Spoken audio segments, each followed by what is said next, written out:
Sa ulo ng mga nagbabagang balita.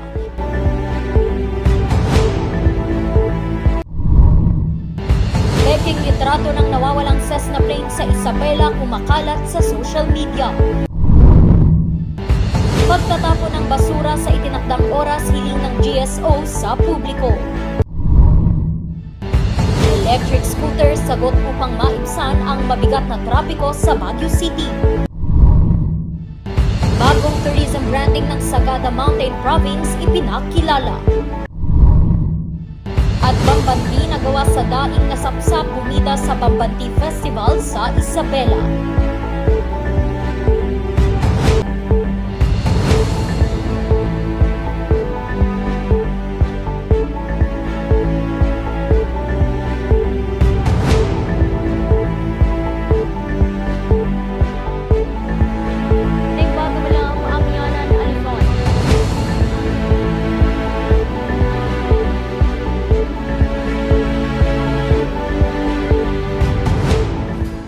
Bagamalam, Amyanan, Luzon. Narito na ang mga bago at may init na mga balita. Hiniling muli ng General Services Office ng Baguio City ang disiplina ng publiko sa pagtatapon ng basura sa tamang oras. May balita si Charles Limon. Isa si Kagawad Bobby sa mga nakatutok sa kalinisan ng kanilang barangay sa Quezon Hill proper, Baguio City. Isa sa mga numero uno niyang problema ay ang hindi takdang pagtatapon ng ilang residente ng kanilang basura. Not necessarily latecomers kasi there are mostly yung very early sila. Frustrated ka dahil ang mga nagkakalat dyan is mga aso. Tapos isa pa, yung mga aso ng mga constituents din dito, ayaw naman nilang talian yung mga aso nila or ayaw nila ikulong. They just let it go. Basta inabot na ng dilim, makikita mo marami ng aso na nagkalat dyan sa kalsada. Yun ang isang nagkakalat ng basura dito. Pero kahit man siguro may mga asong nakawala sa ganung oras, kung walang basura pa at that time, wala silang ikakalat. Di ba? Tuwing Lunes mula alas 4 hanggang alas 6 ng umaga ang schedule ng barangay ng pagtatapon ng basura. Kaya kung minsan, siya na mismo ang nagsasaayos sa mga hindi na kolekta. Yun naman sir, pagka yung after na ng collection, dumating na yung collectors, yung mga truck, dumating na, ang ginagawa ko is, hindi ko na sila pinapatapon. Unless may agreement kami ng driver ng truck na babalikan nila. Pero kung wala kaming agreement, talagang hindi ko na sila pinapatapon. Hindi na pwede magtapon dyan sa pick-up point.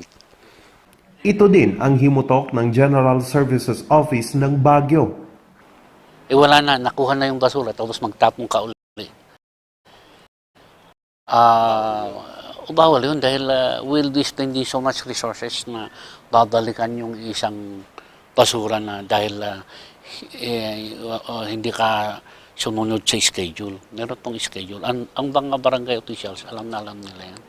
Kaya kahapon, hinuli ng ahensya ang isang empleyado ng isang establishmento sa kahabaan ng Magsaysay Avenue. Actually, when I'm going to the office, I was driving a car. Tapos for the third time, huminto, linagay uli yung basura. So, dinusinaan ko and then pumunta kami sa office, tinawag ko yung kasama ko, kumuha kami ng notice of violation issuance. Then we went there, kinuha namin yung basura nila, dinala namin doon sa business area nila. Dahil dito, binigyan ng notice of violation ang establishmento at pinaalalahanan tungkol sa maayos na pagtatapon ng basura. Nakapaloob kasi sa Section 201 ng Environment Code ng lungsod na ipinagbabawal ang pagtatapon ng basura sa mga disposal areas sa hindi tinakdang collection schedule. Ang mga lalabag dito ay maaaring maharap sa parusang multa o community service. Kapag nagpaulit-ulit, maaaring mahatulan ng parusang pagkakakulong ng hindi lalagpas ng 10 araw o multa at community service. Sa ngayon kasi, aminadong hirap ang ahensya sa pagkokolekta ng basura ng lungsod. We had 22 trucks working and ngayon yung isang under repair. So imagine 22 trucks sa CDD twice a day, sa barangay once a week. So, in the barangay, minsan, in one collection area, halos puno na yung dump truck natin. Pakiusap ng GSO, alamin ang collection areas ng basura at sundin ang itinakdang collection schedule. Charles Nicolimon para sa Luzon Headlines. Patuloy namang isinusulong sa Baguio City ang micromobility. Sagot daw ito para mabawasan ang mabigat na daloy ng trapiko at ang carbon footprints. Narito ang report.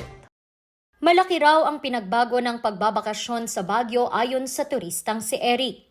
Medyo heavy traffic na kasi nowadays. So yun, medyo nakakadala minsan. Syempre we would want to celebrate special events na yung mga ganun dito sa Baguio, pero might as well stay at home na lang pagka ganun. Tapos pagka na lang maluwag yung Baguio, tsaka na lang kami pupunta. Ngayong panagbanga season, inaasahan na ng taxi driver na si Rodel ang pagdagsa ng mga turista. Pero kahit ganon, hindi siya umaasang lalaki ang kita. Kasi may traffic masyado. Yung sasakyan hindi masyadong umuusad. Kaya hindi gaano malaki yung kikitain. Wala naman daw kaso kung magdala ng sasakyan ang mga turista. Kung kon lang sana doon lang sa may hindi na sila papasok dito sa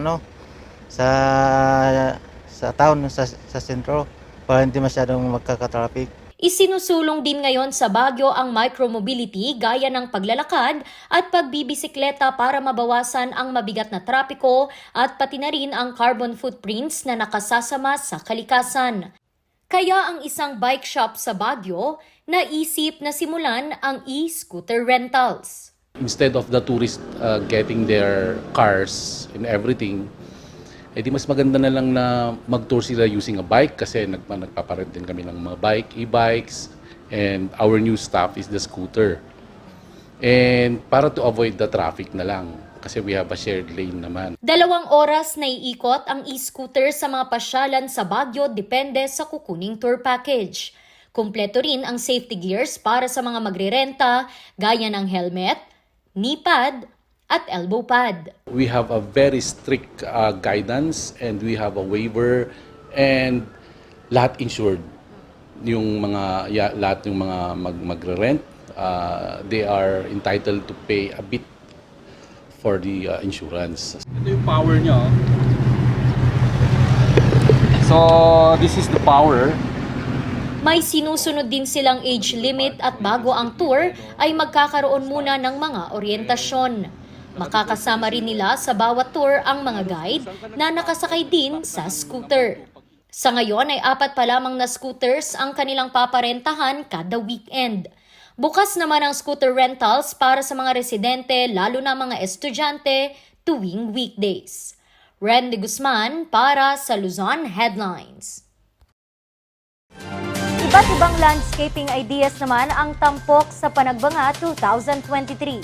Ating alamin ang ilang tips sa paglalandscaping kay Jose Robert Inventor.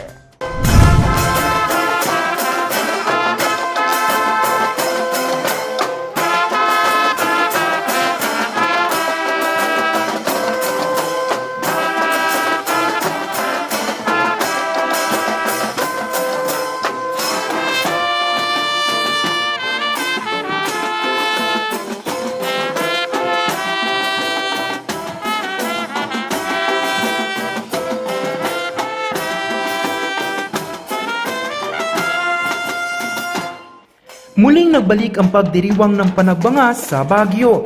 Kaya naman, balik muli sa pagsali sa Panagbanga Landscape Competition si Tatay Simple. Well, nag-umpisa ako nung mula pa sa Janhe, nung nag-start ng Panagbenga. Doon ako nag-umpisa rin na mag-landscape. Pero nagbabalik din ang nooy third placer noong 2020 sa kompetisyon na si Christine. Tema ng kanyang entry, Rainforest.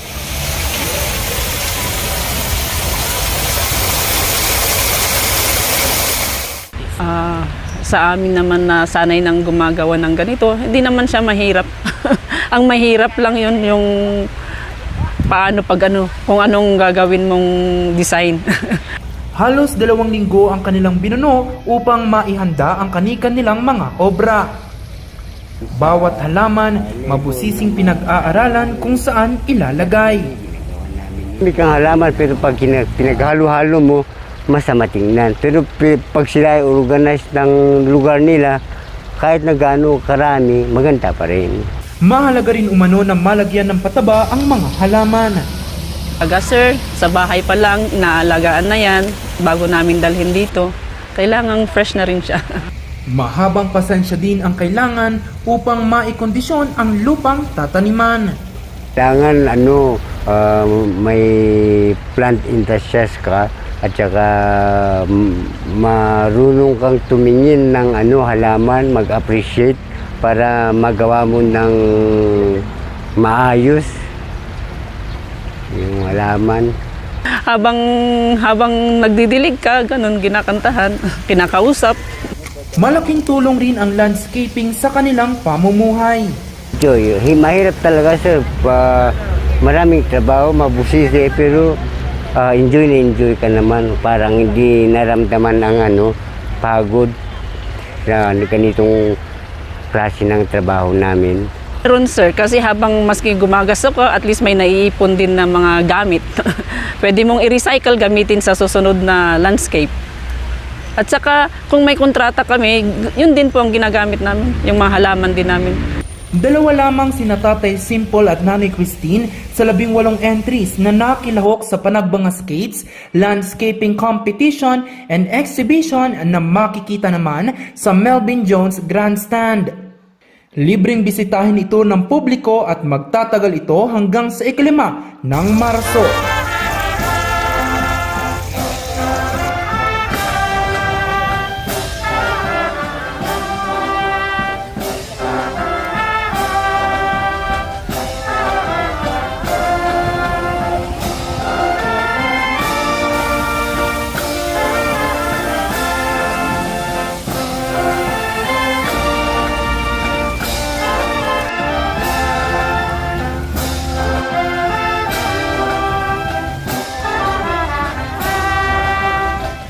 Jose Robert Inventor para sa Luzon Headlines.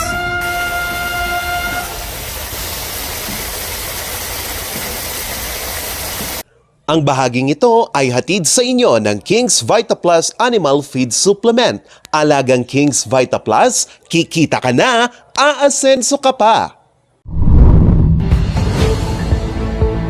Susunod, peking litrato ng nawawalang Cessna plane sa Isabela kumalat sa social media. Yan at iba pang mga balita. Abangan!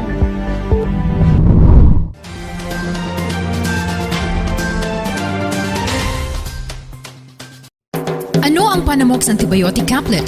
Ang Panamox Antibiotic Caplet ay isang bago at epektibong antibiotic para sa mga manok na available sa market ngayon. Meron itong pinakamataas na content ng amoxicillin, tylosin at paracetamol na mapabilis ang paggaling ng sakit at sugat, pisik, halak, ubo at sipon, diarrhea at lagnat ng manok. Saan mabibili ang Panamox Antibiotic Caplet? Madali lang hanapin ang Panamox Antibiotic Caplet dahil available ito sa lahat ng mga Agrivet stores sa inyong lugar.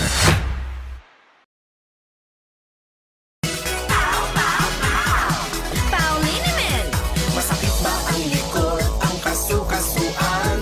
Namimitik o masakit ang iyong kalamnan? May rayuma, arthritis o nahihilo? May stiff neck, flatulence o masakit ang ulo? Sa Pauliniment, ginhaway, garantisado. Pauliniment, isang pahid ka lang. Dahil walang aw sa Pau! Bulok, maliliit at hindi ba malusog ang inyong mga halaman? Omega Green ang kasagutan. Ihalo lang ang 2 kutsara nito sa isang maliit na container at kaunting tubig. Pagkatapos ay ihalo sa knapsack sprayer at pwede na itong ispray sa mga pananim. Meron itong nitrogen, phosphorus, magnesium, copper at zinc na tumutulong sa pagpapaganda at pagpapabilis ng tubo, pagpapanatili ng nutrisyon, mas malagong mga dahon at panlaban sa mga sakit ng mga halaman. Hindi rin ito nakasasama sa kapaligiran. Pwede rin ito sa kahit anong klase ng halaman, mapa highland crops o lowland crops. Omega Green by Encam Agri-Marketing, the ultimate friend of farmers.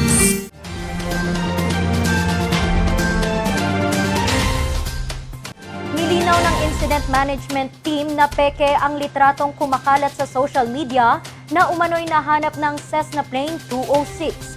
Tuloy naman sa ika-10 araw ang search and rescue operations. Narito ang update sa report.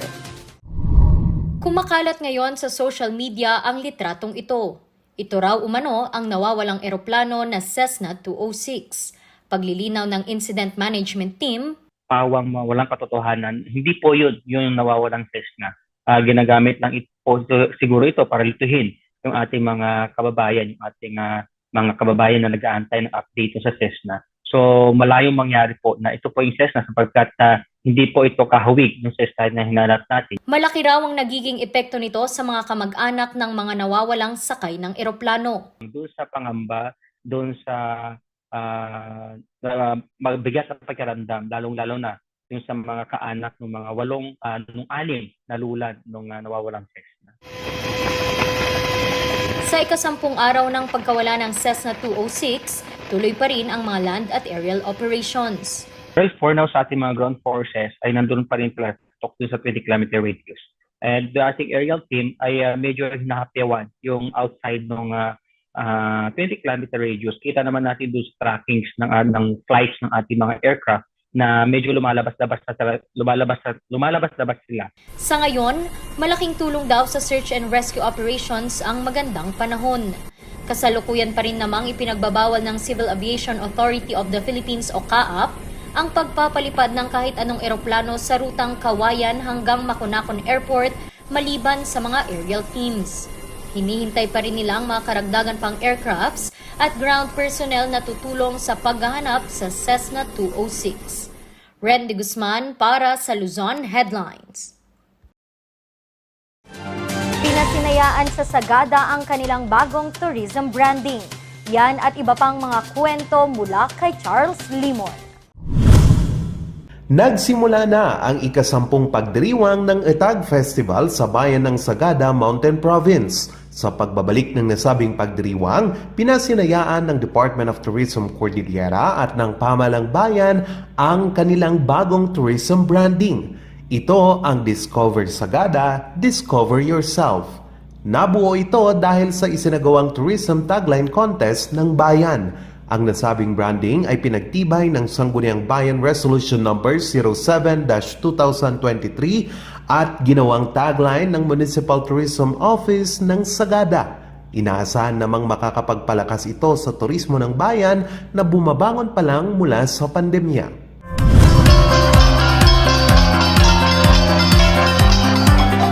Binigyan na ng pahintulot ng pamahalang panlalawigan ng Mountain Province at Mountain Province Day Committee ang pagdaraos ng Langay Cultural Festival. Magaganap ito mula ika-27 ng Marso hanggang sa ika-5 ng Abril ngayong taon. Ilan sa mga inaasahang highlights sa pagbabalik ng nasabing pagdiriwang ang Agro Trade Fair, Search for Miss Mountain Province at Indigenous Games.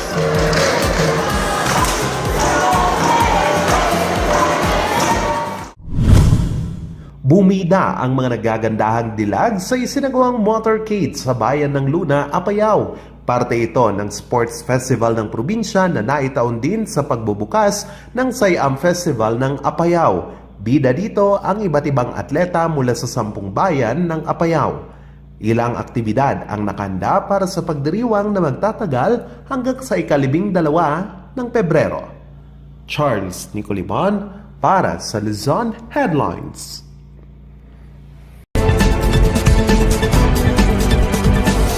Sa ating mga driver, especially sa highway sa probinsya, na merong mga tricycles na biglang liko na walang signal.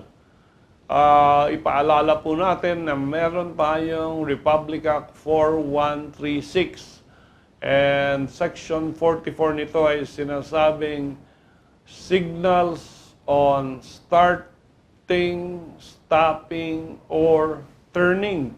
Mandatory po yan. Kailangan po mag-signal. Noong araw, kamay ang ginagamit na pang-signal. Ngayon, modern times, pwede na yung signal light o yung ilaw. But there is a law which mandates everyone to first signal before turning left or right. And hindi na po pwede yung sudden stop because it may cause harm or injury not only to the person of the vehicle behind you, but also to the vehicles behind the vehicle as well as those in front of the vehicle. At it prevent ng Land Transportation Code ang mga mishap o aksidente ng ganito. Ang dahilan yung sudden stop. So, tugunan natin yung law na ito. And of course, as they always say, stop, look, and listen before you turn left or right.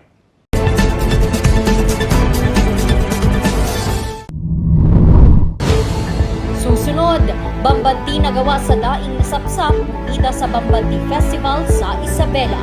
Ang kwento abangan sa pagbabalik ng Luzon Headlines.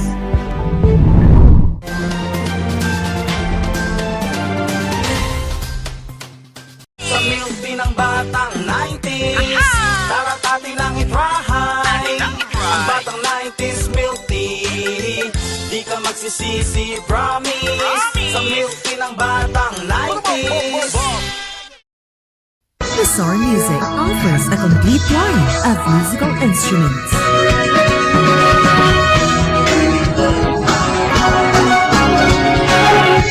Bizarre Music, Baguio's pioneer in online music and art lessons.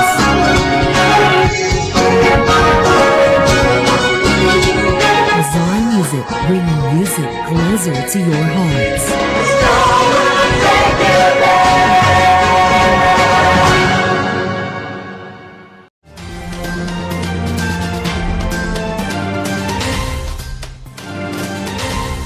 Agaw pansin sa Bambanti Festival sa Isabela ang Bambanti na gawa sa sapsap. Ating alamin kung paano ito ginawa kay Jose Robert Inventor. Hindi nawawala sa pag ng mga Pinoy ang daing nasapsap. Pero sa Isabela, hindi lamang sa lamesa bida ang sapsap. Dahil sa selebrasyon ng kanilang Bambanti Festival ngayong taon, agaw pansin ang isang entry ng Bambanti o scarecrow na gawa sa sapsap. Isa po ang dinapigi sa sa mayroong ipinagmamalaking yamang dagat at isa po yan ang sapsap. Ang sapsap po dito sa dinapigi is sobrang madalang po siya. So parang naging challenge din po sa amin yun para makapag-ipon po ng gagamitin para sa aming scarecrow. Gamit ang 45 kilo ng sapsap, isang buwang binuno ng 8 kawani ng pamahalaang bayan ng dinapigi ang paggawa ng nasabing obra. May taas itong 11.5 feet. Kaya naman upang masiguro na matibay at tumagal ang Bambanti, ginamitan nila ito ng rugby at clear spray paint. Kaya ang publiko, kanya-kanya ang pagpapakuha ng litrato dito. Sulit naman daw ang pagod at puyat dahil naiuwi nila ang kampyonato. Bonus pa ang pagiging trending ng kanilang Bambanti sa mga mata ng netizens. Ang masasabi ko lang siguro sa kapwa ko Isabelinos is kahit ano pa ang hamon niya ng buhay, kailangan tumindig tayong tumayo habang andyan ang ating Panginoon na siyang gumagabay sa atin. Ang Bambanti Festival ay pinagdiriwang tuwing buwan ng Enero sa probinsya bilang pasasalamat sa magandang ani at pagkilala na rin sa mga magsasaka ng probinsya. Jose Robert Inventor para sa Luzon Headlines. At yan ang mga balitang nakalap ng Luzon Headlines ngayong araw. Muli, maraming salamat at magandang araw sa ating lahat. Happy weekend!